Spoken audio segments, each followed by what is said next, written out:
Pemirsa, pemerataan ekonomi merupakan salah satu janji kampanye Presiden Jokowi.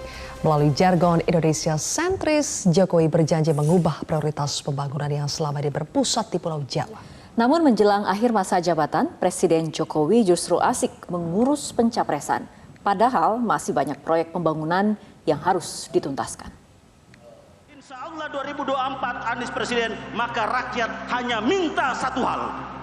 Apa yang rakyat minta? Rakyat minta jadilah petugas rakyat. Petugas partai. Itulah status presiden dan juga wakil presiden dari Partai Banteng Moncong Putih. Seorang petugas tentu wajib untuk patuh dan menjalankan perintah ketua umumnya. Laksanakan perintah harian ketua umum ini dengan penuh disiplin, penuh disiplin. Jokowi memang dapat menjadi capres karena dicalonkan partai politik. Namun Jokowi dapat menjadi presiden hingga 2 kali masa jabatan karena rakyat memberi dukungan.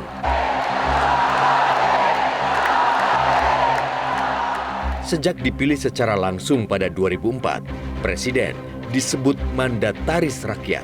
Karena itu, loyalitas terhadap partai berhenti saat loyalitas kepada negara dimulai. John F. Kennedy, Presiden Amerika, pernah mengatakan bahwa my loyalty to the party end when my loyalty to the country begins. Loyalitas saya, kesetiaan saya kepada partai berakhir ketika kesetiaan saya kepada negara dimulai.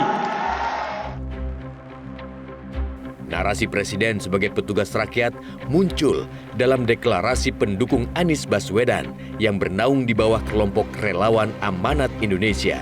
Artinya, Anies diminta memprioritaskan tugas negara bila sukses menembus istana. Saya meyakini sebutan petugas rakyat dari relawan Amanah Nasional itu ingin menunjukkan kepada tim Ganjar bahwa Anies itu beda, bahwa Anies itu menjadi penyeimbang, bahwa Anies itu juga punya kekuatan tersendiri dalam konteks bukan hanya didukung oleh koalisi perubahan, tetapi juga didukung oleh rakyat. Sebagai seorang petugas, Jokowi tentu harus mendukung kemenangan baca pres yang diusung partainya dengan memberi endorsement misalnya. Padahal, sebagai kepala pemerintahan, Jokowi diharapkan lebih fokus menuntaskan berbagai pekerjaan menjelang akhir masa jabatan. Namun relawan pendukung Jokowi justru menilai Jokowi perlu cawe-cawe. Alasannya agar Pilpres 2024 berlangsung kondusif dan ada kesinambungan program pemerintahan. Tetapi juga tanggung jawab Presiden untuk melanjutkan kepemimpinan ini dengan hal-hal yang programatik. Mengapa demikian? Karena dari banyak analis, dari World Bank, IMF, McKinsey, dan sebagainya, 13 tahun ini adalah tahun-tahun yang menentukan bagi Indonesia untuk menjadi negara maju atau tidak. Jadi kalau Presiden justru nggak cawe-cawe urusan begini, berarti nggak tanggung jawab terhadap bangsa dan negara ini. Cawe-cawe Presiden dalam proses pencapresan berpotensi disalahartikan. Pengamat politik menilai endorsement Jokowi dapat ditangkap struktur birokrasi sebagai instruksi yang akhirnya merusak demokrasi.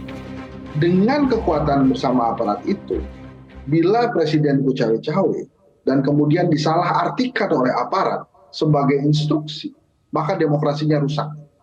Itulah mengapa di banyak negara dan presiden-presiden Indonesia sebelumnya, mereka justru mempersilahkan siapapun calon presiden anak terbaik bangsa untuk berkontestasi.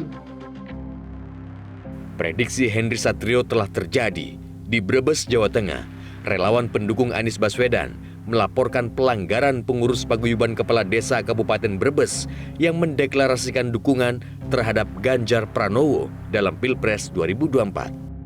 Padahal pasal 280 ayat 2 Undang-Undang Pemilu melarang keterlibatan kepala desa serta badan pemusyawaratan desa dalam kegiatan kampanye pemilu. Selain melakukan deklarasi, Sejumlah kades mengaku telah membentuk tim sukses di tingkat desa dan kecamatan. Tak heran, saat berpidato dalam deklarasi dukungan relawan di Senayan, Baca Pres Koalisi Perubahan untuk Persatuan Anies Baswedan menyebut pihak lawan dalam Pilpres 2024 punya kekuatan sangat besar. Dan dalam kompetisi ini kita akan berhadapan dengan lawan yang memiliki sumber daya yang luar biasa besar. Lawan yang memiliki kekuatan yang sangat besar. Lawan yang bisa mendominasi. Banyak pekerjaan yang harus dituntaskan sebelum Presiden Jokowi mengakhiri masa jabatan. Soal infrastruktur misalnya, yang diklaim Jokowi bertambah ribuan kilometer jalan raya dan belasan bandara. Namun masih banyak juga masyarakat yang belum menikmati hasil pembangunan di era pemerintahan Presiden Jokowi. Setelah warga Lampung mengeluh buruknya infrastruktur, kini muncul keluhan serupa dari warga Jambi. Warga Tanjung Jabung Timur bahkan menggelar lomba video jalan rusak. Harapannya menarik perhatian Presiden Jokowi untuk datang meninjau. Kondisi infrastruktur yang apa adanya hingga rusak berat merupakan potret di banyak sudut Nusantara. Butuh kerja keras Presiden yang tengah menjabat untuk memperbaiki kondisi kehidupan rakyat. Daripada membuang energi, lobi sana-sini yang justru berpotensi merusak demokrasi, lebih baik waktu yang tersisa dimanfaatkan Presiden Jokowi untuk mewujudkan pemerataan dan keadilan yang sebelumnya telah dijanjikan. Inilah yang kita akan arah ke depan. Satu perekonomian, satu kesemakmuran. Bukan kemakmuran tinggi di satu kota dan rendah di wilayah lain. Bukan kemakmuran tinggi di satu pulau dan lemah di tempat lain. Kita ingin ketimpangan-ketimpangan seperti ini dibereskan untuk semuanya.